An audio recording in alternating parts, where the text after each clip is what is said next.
नमस्कार, एक बार फिर से मैं आप सभी के सामने उपस्थित हूँ एक प्रेरित कहानी के साथ। ठीक है, यहाँ पर आज हम बात करने वाले हैं अशोक खेमका की, जिनका करियर 1991 में शुरू हुआ और 2025 में एक शानदार, एक मैं कहूँगी बहुत ही इंस्पायरिंग, बहुत ही जाबाज ये जो ब्यूरोक्रेट है, इनकी कहानी खत्म हो रही है और आज ये रिटायर होने वाले हैं। ये बहुत ही ऑनर की बात है इनके लिए। और अगर आप में से कुछ लोग शायद जानते भी होंगे इनको, क्योंकि ये बहुत ही फेमस है। कहा जाता है कि इन्होंने अपना जितना भी करियर है वो ज़्यादातर सिर्फ और सिर्फ ट्रांसफ़र में ही बिताया है। कुछ तो पोस्ट इनकी ऐसी रही हैं जहाँ पर ये एक महीने ट्रांसफ़र हुआ, जस्ट एक महीने भी काम नहीं कर पाए, दोबारा ट्रांसफ़र हो गया। ये जो जर्नी रही है इनकी हमें ये बताती है कि कभी भी इंसान को हताश नहीं होना चाहिए। कभी भी अगर आपने कुछ सेट कर लिया कि नहीं, मेरा ये काम करने का तरीका है और एज अ ब्यूरोक्रेट मेरे ये अधिकार हैं और मैं इनमें रह करके सरकार के आगे नहीं झुकूंगा और साथ ही साथ मैं किसी की चाटुकारिता नहीं करूंगा क्योंकि मैंने मेहनत से इस पद को पाया है, तो आप देखोगे कि संघर्ष आता है लेकिन आप अंत में कहानी लिख करके जाते हो। और कहानी यहाँ तक कि हर कोई याद करता है, हर कोई गमगीन होता है और हर कोई आपको मिसाल बनाता है। तो अपने जीवन में ऐसे ही हमें मिसाल बनना है हर टाइम, हर जगह अपने आप को। ऐसा नहीं है कि हमें प्रूफ करना होता है, हमेशा अपने आप को प्रूफ मत करिए। आपके जो सिर्फ एक्शंस है ना, वो करते रहिए, वो करते रहिए। वो खुद ही एक दिन चिल्ला चिल्ला करके बोलते कि ये इंसान है, ये इसकी पर्सनालिटी है, ये इसका व्यक्तित्व है, इसने ये मुकाम बनाया है। तो आप देखो ना, जनरली जब कोई अपने आप को प्रूफ करने का ट्राई करता है ना, तब ज्यादा दिक्कतें होती है। अनटिल अनलेस कोई अपने आप को इंप्रूव करे, प्रूव नहीं करना है, अपने आप को इंप्रूव करते रहना है टाइम टू टाइम, और आप देखोगे कि आप अपनी जो भी फील्ड है उसकी सर्वोच्च जगह पर हो। ठीक है, तो चलिए आज इन्हीं की स्टोरी के बारे में जानेंगे। इनके लाइफ में क्या क्या दिक्कतें आई हैं, इनको हम थोड़ा सा समझेंगे। ये जरूर आपके सिलेबस से जुड़ा हुआ नहीं है, लेकिन आप तैयारी कर रहे हो आईएएस ऑफिसर बनने की, आप तैयारी कर रहे हो यूपीएससी की, और ये कहानी आपको बहुत ज्यादा प्रेरित कर सकती है। तो आज just a story, just a motivational session आप समझ लीजिए कि कैसे एक आईएएस ऑफिसर के जीवन में कौन कौन सी चुनौतियां होती हैं। कहते हैं ये ताज जरूर है, ये कांटों भरा ताज है और इसकी रिस्पॉन्सिबिलिटी आपको संभालनी है। अभी तो हमने ब्यूरोक्रेसी को बहुत ज्यादा फैंटेसाइज और ग्लैमराइज कर दिया है, बट ये उतना भी फैंटेसाइज और ग्लैमराइज नहीं होता है। बहुत ज्यादा उतार चढ़ाव आपके जीवन में आएंगे जिस दिन आप आईएएस बन करके उस कुर्सी पर बैठोगे और आपको पता चलेगा कि कितनी ज्यादा रिस्पॉन्सिबिलिटीज हैं आपके पास। ठीक है, तो चलिए समझ लेते हैं इनकी कहानी को, जो हर एक ब्यूरोक्रेट में समझती हूँ जिनके रोल मॉडल जो है बहुत सारे लोगों के ये रहे हैं। आज जब भी रिटायर हो रहे हैं तो काफ़ी लोगों के स्टेटस पर, कहानियों पर मैंने इनको देखा है, पूरा न्यूज़ मीडिया सब कवर कर रहा है। बहुत कम ऐसा होता है कि कोई आईएएस ऑफिसर रिटायर हो रहा और उसको मीडिया कवर कर रहा है, राइट। तो ये अपने आप में भी एक सम्मान की बात हो जाती है। तो चलिए समझ लेते हैं। 34 साल की सर्विस रही इनकी, 57 ट्रांसफर हुए हैं, छोटी मोटी बात नहीं है। 34 साल की सर्विस में 57 ट्रांसफर होना, लेकिन ये भी ऐसा नहीं कि इन्होंने रिकॉर्ड बनाया। इस पे एक बार और बताऊंगी मैं कि एक और लोग हैं जिन्होंने शायद 77 या 70 बार ट्रांसफर लिया था, उनका नाम क्या है ये भी समझेंगे। लेकिन फिर भी इनके जो 57 ट्रांसफर हैं, इसमें एक बड़ी दिलचस्प चीज रही कि इनको 8 पोस्ट ऐसी मिली इनके ट्रांसफर के दौरान जहां पर ये एक महीना भी अपना कार्यकाल पूरा नहीं कर पाए। यानी कि एक महीना भी वह वहां पर रहे नहीं, उस पोस्ट को इन्होंने संभाला नहीं और तुरंत इनका ट्रांसफर कर दिया गया। क्यों ट्रांसफर करने का रीजन? इनकी ईमानदारी। ट्रांसफर करने का रीजन कि ये सरकार के आगे झुके नहीं। ट्रांसफर होने का रीजन कि रॉबर्ट वाड्रा जैसे केस खोले गए, जिसका बाद में भाजपा ने बहुत ही ज्यादा महिमा मंडन किया था। महिमा मंडन तो नहीं किया था, मैं कहूंगी जिसके बाद में भाजपा ने बहुत ज्यादा उसका मुद्दा उठाया था और काफी फिर लोकप्रियता भी हासिल करी थी। तो ऐसे ऐसे बहुत सारे बड़े बड़े राजनेताओं के केसेस रहे हैं, बड़ी बड़ी चीजें रही हैं जहां पर ये टूटे नहीं, जहां पर इन्होंने घुटने नहीं टेके, जहां पर इन्होंने ये नहीं समझा कि ये पॉलिटिकल पार्टी है इसलिए मुझे यहाँ पर साइन कर देना चाहिए और ये पूरी जमीन दे देनी चाहिए। इन्होंने समझा कि हाँ, मेरा जो कर्तव्य है, मेरा जो कार्य है और जिसलिए मैं ब्यूरोक्रेट बना हूं, मैं वो ड्यूटी करूंगा, जो मेरी ड्यूटी है मैं वो करूंगा, मैं किसी राजनेता की ड्यूटी करना प्रेफर नहीं करूंगा। और यही कारण थे कि इतने संघर्ष इनके जीवन में रहे हैं। आगे आते हैं। इस रिपोर्ट कार्ड के साथ ही हरियाणा के सबसे चर्चित आईएएस अधिकारी अशोक खेमका आज बुधवार को सेवानिवृत्त हो रहे हैं। 1991 बैच के हैं ये अधिकारी। हरियाणा में परिवहन विभाग के अतिरिक्त मुख्य सचिव के रूप में ये अपनी सेवा को समाप्त कर रहे हैं। अच्छा, आप देखते हो कि जब कोई ये 34 साल 35 साल पूरे, अभी हम देखते हैं कि कुछ नए नए आईएएस ऑफिसर बने हैं और वो बहुत उच्च पद पर हैं। एक ये आईएएस ऑफिसर हैं, 34 साल दिए इन्होंने अपने जीवन के, देश की सेवा करी, और हम बहुत ज़्यादा इनकी प्रमोशंस नहीं देख रहे हैं। रीज़न क्यों? रीज़न ये था क्योंकि इन्होंने सरकार की बात नहीं मानी। इन्होंने अपने जो मेरा कहते हैं मेरी पोस्ट जो मुझे कहती है, जो कर्तव्य मेरा है, जो देश के प्रति मुझे चीज़ें करनी है, वो उस पर अडिग रहे। और इस वजह से शायद चाटुकारिता ना करने की वजह से राजनेताओं की आज ये नॉर्मल पद पर जाकर के भी रिटायर हो रहे हैं। ठीक है, ये पद उन्होंने दिसंबर 2024 में संभाला था। हरियाणा कैडर के अधिकारी खेमका को 2012 में राष्ट्रीय स्तर पर प्रसिद्धि मिली थी। कब? जब उन्होंने कांग्रेस नेता और सोनिया गांधी के दामाद रॉबर्ट वाड्रा से जुड़े गुरुग्राम भूमि सौदे के म्यूटेशन को रद्द कर दिया था। म्यूटेशन भूमि स्वामित्व हस्तांतरण प्रक्रिया एक महत्वपूर्ण कदम था। और इसके बाद आप देखोगे जब 2014 का लोकसभा चुनाव आता है, इसका सबसे ज्यादा फायदा भाजपा को मिलता है, क्योंकि भाजपा ने यह मुद्दा उठाया कि कैसे सोनिया गांधी जी अपने दामाद को वो जमीनें दिलवा रही थी जो कि आम जनता की थी, जो कि आम जनता के हक की थी, और वो उनको ट्रांसफर करी जा रही थी। बहुत बड़ा इंपैक्ट पड़ा इस चीज का, और चुनाव वो हारे भी। आगे आते हैं, ये मुद्दा देशव्यापी बन गया और भारत जो भाजपा है वो हर प्रांत में इसको जोर जोर से चिल्ला करके बता रही थी।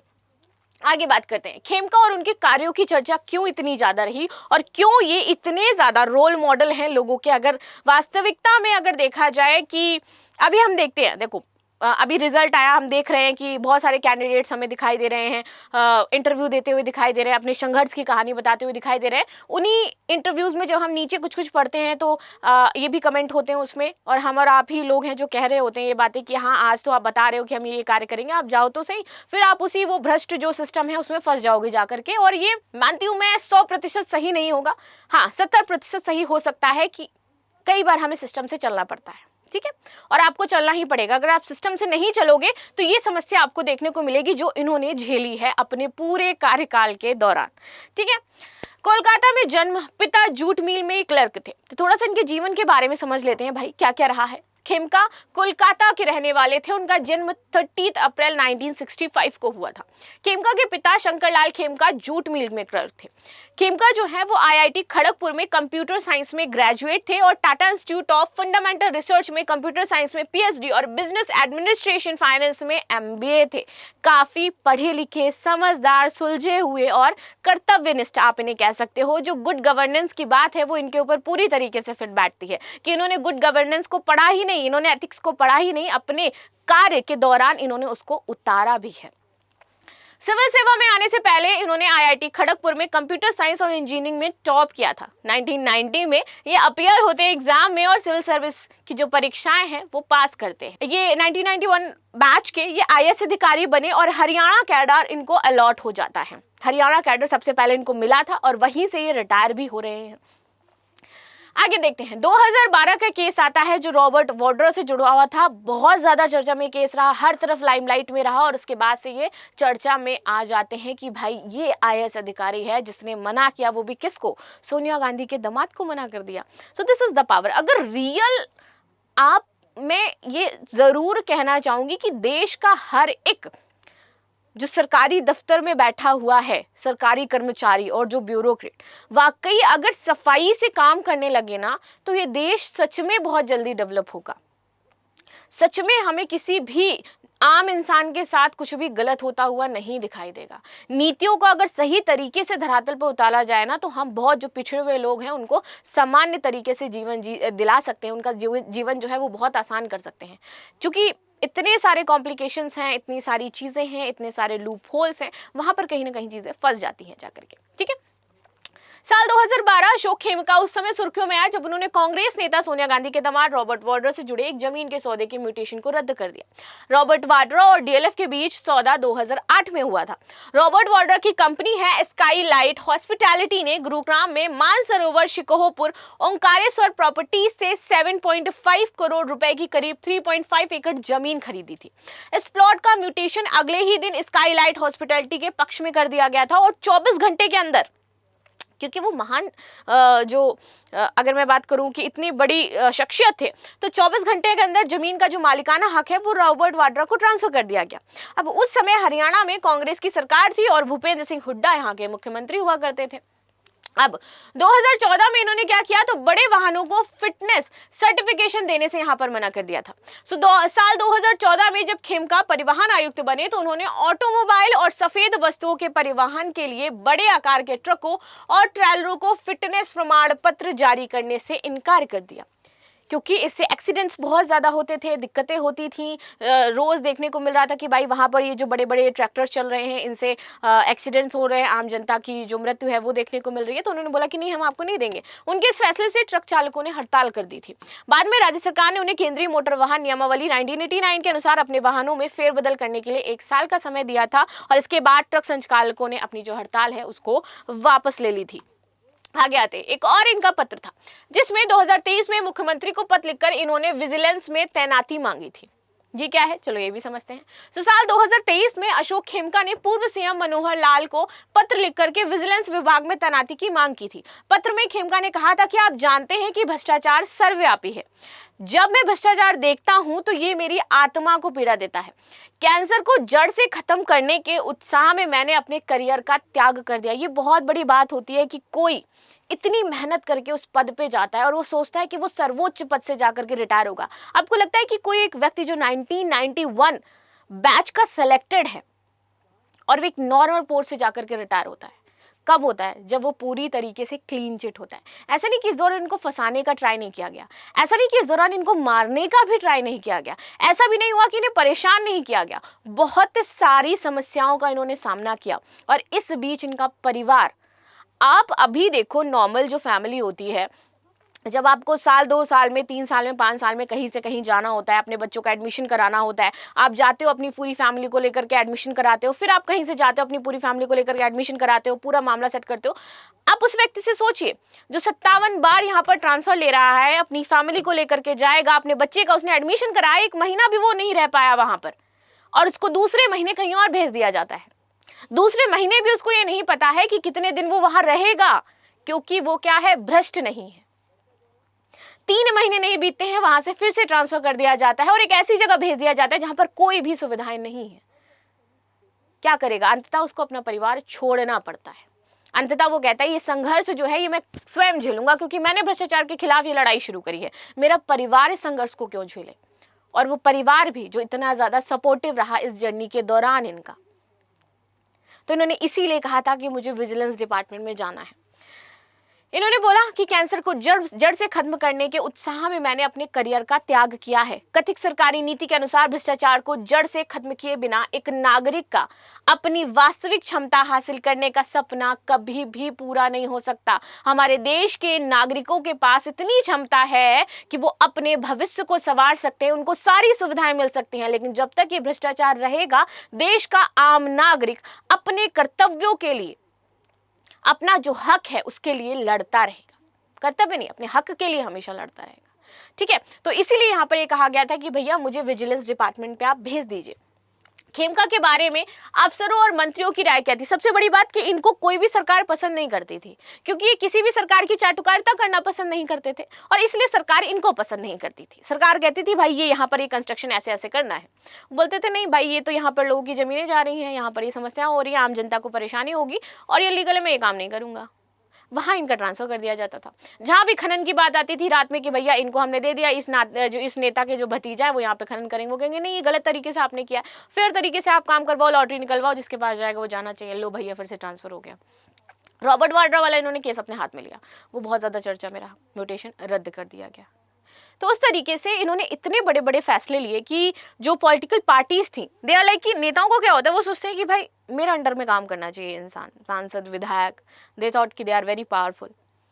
वो व्यक्ति जो इतनी पढ़ाई करके, जो टॉपर रहा है, इतनी मेहनत करके उस कुर्सी पर बैठा है, जाकर के ऐसे ही तो नहीं बैठा है ना, उसने बहुत कुछ किया है, वो उस कुर्सी का सम्मान कर रहा है।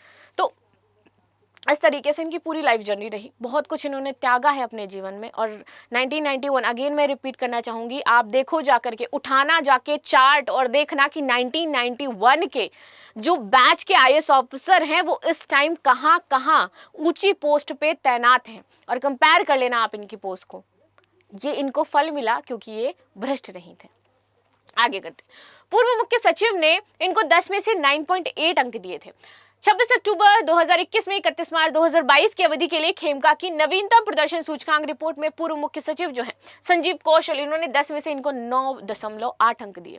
कौशल अपनी रिपोर्ट में खेमका को एक अच्छा टीम लीडर बता चुके हैं। मंत्री अनिल विज ने बढ़ाई इनकी रेटिंग और 9.9 कर दी थी कि ये व्यक्ति 9.8 का भी हकदार नहीं है। ये इतना अच्छा लीडर रहा, इतनी अच्छे तरीके से इसने अपनी ड्यूटी निभाई है देश के प्रति, जनता के प्रति, तो भैया एक अंक बढ़ा करके इन्होंने क्या किया, पॉइंट बढ़ा करके 9.9 कर दिया। बाद में इसमें तत्कालीन मुख्यमंत्री मनोहर लाल खट्टर द्वारा अनुमोदित किया गया था। विज खेमका को दुर्लभ किस्म का अधिकारी बता चुके हैं। विज ने कहा कि ये अच्छी बात है कि सिविल ऑफिसर की, आईपीएस ऑफिसर की ट्रेनिंग अलग किस्म की होती है। अशोक खेमका एक जगह होते तो आईएएस से भी दौड़ लगवाते और उनसे भी हाथ ऊंचे करके दंड बैठक लगवाते। इसीलिए इनको अलग कमान दिया गया है, ये अलग काम को वो अपने तरीके से करते हैं। आगे आ जाते हैं। संजीव वर्मा भी खेमका की नहीं बनी कभी भी। अगर बात करें संजीव वर्मा जी की, तो ये देखिए आईएएस अधिकारी संजीव वर्मा जो है, इनकी लड़ाई ब्यूरोक्रेसी की चर्चाओं का विषय बनी ही रही, क्योंकि इन दोनों ही ब्यूरोक्रेट्स के आपस में कभी नहीं बनी। दोनों अधिकारियों के बीच विवाद तब बढ़ गया जब अशोक खेमका ने लैंड डील की जांच को लेकर के सवाल खड़े कर दिए, और ये लैंड डील इनके द्वारा करवाई गई थी क्योंकि इन्होंने इसको अनुमोदित कर दिया था आगे के लिए, मतलब पास कर दिया था, राइट। यहाँ पर कहा गया कि नहीं भैया, आपने ये जो जांच करी है वो सही से नहीं करी। अगर सही से आप जांच करते तो ये जो लैंड डील हुई है ये होनी ही नहीं चाहिए थी, क्योंकि इसमें इतने लूप होल्स थे। क्योंकि आपने अपना भी जेब भरी और सामने वालों ने आपको पैसे दिए और आपने इस वजह से लैंड डील को फाइनलाइज किया। इसलिए संजीव वर्मा ने कहा कि नहीं, हमने ऐसा कुछ भी नहीं किया है, और तभी यहाँ पर दोनों के बीच में जो लड़ाई का दौर है वो शुरू हो गया था। इसके बाद संजीव वर्मा ने सोशल मीडिया पोस्ट के जरिए उन पर निशाना साधा। हालांकि दोनों एक दूसरे का नाम कभी नहीं लिखते थे, लेकिन दोनों ही एक दूसरे को बिल्कुल नहीं पसंद करते थे। इन दोनों आईएएस अधिकारियों के बीच पहले भी लड़ाई चल रही थी, जिसकी शिकायतें सरकार के पास पहुंच चुकी थी। 1 साल पहले इन दोनों ने एक दूसरे के खिलाफ आरोप लगाए थे। इसके बाद तत्कालीन मुख्य सचिव टीवी.एस.एन. प्रसाद की ओर से एक दूसरे के खिलाफ लगाए गए आरोपों की जांच करने के निर्देश भी दे दिए गए थे, और सरकार की ओर से इसको लेकर के ऑर्डर भी जारी किए गए। अशोक खेमका 30 अप्रैल 1965 को जन्मे। पिता शंकर लाल खेमका थे इनके। टाटा इंस्टीट्यूट में इन्होंने कंप्यूटर साइंस की है। 30 अप्रैल 2025 परिवहन विभाग के अतिरिक्त मुख्य सचिव के पद से रिटायर हो रहे हैं। ये सारी चीजें मैं आपको बता चुकी हूँ। 5 महीने पहले ही इनको ये महत्वपूर्ण पद मिला था जिस पर अभी ये थे। तो रिटायरमेंट डेट से मात्र 5 महीने पहले ही अशोक खेमका को हरियाणा सरकार की ओर से परिवहन विभाग में एएससी पद पर तैनात किया गया था, और वर्तमान में अनिल विज इस विभाग को संभाल रहे थे। मंत्री ने ही सरकार को पत्र लिखा था कि अशोक खेमका को परिवहन विभाग में लाया जाए। खेमका इससे पहले मुद्रण और स्टेशनरी विभाग के अतिरिक्त मुख्य सचिव थे। परिवहन विभाग 1994 बैच के आईएएस अधिकारी नवदीप विर्क के स्थान पर खेमका को यहाँ पर जिम्मेदारी सौंपी गई थी। कासनी के नाम है 70 बार ट्रांसफर का रिकॉर्ड। ऐसा नहीं कि देशभक्त एक ही 2 जन्म लेते हैं, कुछ जन्म ले लेते हैं। इसी में आपका नाम आएगा, एक है कासनी। हरियाणा में 57 बार ट्रांसफर के लिए ये चर्चा में रहे। इससे पहले एक आईएएस ऑफिसर थे प्रदीप कासनी, इनके नाम 70 बार ट्रांसफर का रिकॉर्ड है। 33 साल की इनकी सेवा की अवधि रही। कासनी 28 फरवरी 2018 को रिटायर हुए थे। रिटायरमेंट से पहले प्रदीप का transfer Haryana land use board के ऑफिसर ऑन स्पेशल ड्यूटी के पद पर किया गया था। इस आदेश को चुनौती देते हुए प्रदीप कासनी सेंट्रल एडमिनिस्ट्रेटिव ट्रिब्यूनल गए थे, और पिछले 6 महीने की नौकरी के लिए उन्हें सैलरी भी नहीं मिली थी। तो ऐसा ही होता है, जो लोग बहुत ज्यादा कर्मठ होते हैं, जो लोग बहुत ज्यादा भ्रष्टाचार को बढ़ावा नहीं देते हैं, सरकार के सामने नहीं झुकते हैं, और कहते हैं कि अगर आप अकेले स्ट्रीम में चल रहे हो, अलग चल रहे हो, और 100 लोग एक जगह अलग चल रहे हैं, आपको दिक्कतें होंगी, बट चलते रहो ना अकेले, कोई समस्या नहीं है। मैं बिलीव करती हूँ इस चीज पे। आपके अगेंस्ट अगर 10 लोग भी खड़े हैं ना, तो आप जो काम कर रहे हो उसको खाली बस 110% निष्ठा से करते रहो, एंड इट वर्क्स। मैंने देखा ये काम करता है। आपके खिलाफ अगर पूरा खानदान क्यों ना खड़ा हो और आपने कोई लक्ष्य बना लिया है और आपको वो चाहिए, तो उसके लिए वर्क करो। दिक्कतें आएंगी, और ऐसी दिक्कतें आएंगी ना जो आपको तोड़ के रख देंगी, लेकिन आपको सेटिस्फेक्शन होगा कि जो मैंने चूज किया है, और मैं इसके लिए अगर एक स्टेप भी बढ़ा रही हूँ और मंजिल के करीब पहुंच रही हूँ, और वो जब मिल जाएगा जिस दिन, वो जो खुशी है ना, वो जितने 100,000 आपसे दूर खड़े थे आपके खिलाफ खड़े थे वो आपके सामने खड़े होंगे। और वही पल होता है जिसको लोग कहते हैं ना कि आज मैं ऊपर और आसमां नीचे, बस ये वही एक दिन होता है जो हमें बताता है कि वाकई ये जो जितना मैंने किया था उसका आज मुझे फल मिल गया है, और ये जो चीज़ें हैं लोग मुझे जान रहे हैं, रिकॉग्नाइज कर रहे हैं, एंड दैट्स व्हाट, जिसके लिए हमने इतनी मेहनत करी है। तो आपको वो इस माइंडसेट से लेके नहीं करना है कि मुझे प्रूफ करना है, क्योंकि अगर आप इस पे आओगे ना मुझे प्रूफ करना है, तो आपके अंदर एक एटीट्यूड गलत लेवल का आएगा। एटीट्यूड अच्छा जनरेट करना है, सीखिए नई नई चीज़ें, अपनी गलतियों से सीखिए, अपनी गलतियों को ठीक करिए, आप जहाँ पर मिस्टेक्स कर रहे हैं उनको ढूंढिए, लॉक करिए, एंड देन उसको आप रिफाइन करो। दिस इज़ वॉट, और ऐसे आप कर लोगे। और देखते हो ना कि जब एक अकेला इंसान चल रहा होता है और 100 लोग पीछे खड़े हैं नहीं बात मान रहे, तो एक एक करके लोग उससे जुड़ते जाते हैं। अभी हम स्टोरी क्यों पढ़ रहे हैं अशोक खेमका की? हम कितने ऐसे ब्यूरोक्रेट्स की स्टोरी पढ़ लेते हैं भाई जिन्होंने अपनी लाइफ में बहुत कुछ अचीव किया है। ना जाने कितने ब्यूरोक्रेट्स हैं, अभी तो हमें नाम भी नहीं पता होगा, लेकिन अशोक खेमका का नाम आज पूरा देश जान रहा होगा, और पहले भी जानता था, क्योंकि इनके कार्य ऐसे हैं, क्योंकि इन्होंने ऐसे काम किए हैं। उन्होंने अपनी ड्यूटी को ताक पे रख दिया, उन्होंने अपने करियर को ताक पे रख दिया, वो करियर जो उन्होंने इतनी मेहनत से पाया होगा, और वो भी 1991 का टाइम जहाँ पर और भी ज़्यादा चीज़ें हार्ड थी। अभी तो बहुत सिंप्लीफाई हो गई हैं, ठीक है, तब उन्होंने इसको क्रैक किया था। तो ये पूरी चीज़ें हैं। तो मैं बस यही कहना चाहूँगी, अगर आप लोग भी प्रिपरेशन कर रहे हो, आप लोग भी तैयारी कर रहे हो, आपने वाकई वो चीज़ें देखी हैं कि क्या समस्याएं हैं इस समाज की, और जिस दिन आप सेलेक्ट होते हो तो भले ही अपना 100% मत देना उसमें, लेकिन ट्राई करना कि मैं 60% एटलीस्ट इस देश के नागरिकों को दे सकूं।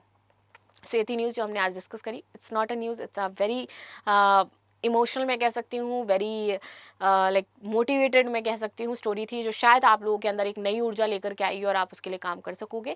बाकी आपकी क्या राय है ज़रूर बताइएगा, and thank you so much. मिलते हैं नेक्स्ट क्लास में, तब तक के लिए बहुत बहुत धन्यवाद। और अगर इस तरीके की आप लोगों को और भी ज़्यादा स्टोरी चाहिए, अगर ये सेगमेंट आपको पसंद आ रहा है कि मैं हर टाइम कोई एक ऐसी स्टोरी लेकर के आऊँ जो आपको अंदर से एकदम मोटिवेट कर दे, तो मुझे ज़रूर बताना, मैं फिर ऐड ऑन करूँगी और इस तरीके की स्टोरीज लेकर के आऊँगी, ताकि आपका मोटिवेशन लेवल मेनटेन होता रहे। ठीक है, सो मिलते हैं नेक्स्ट क्लास में, तब तक के लिए बहुत बहुत धन्यवाद।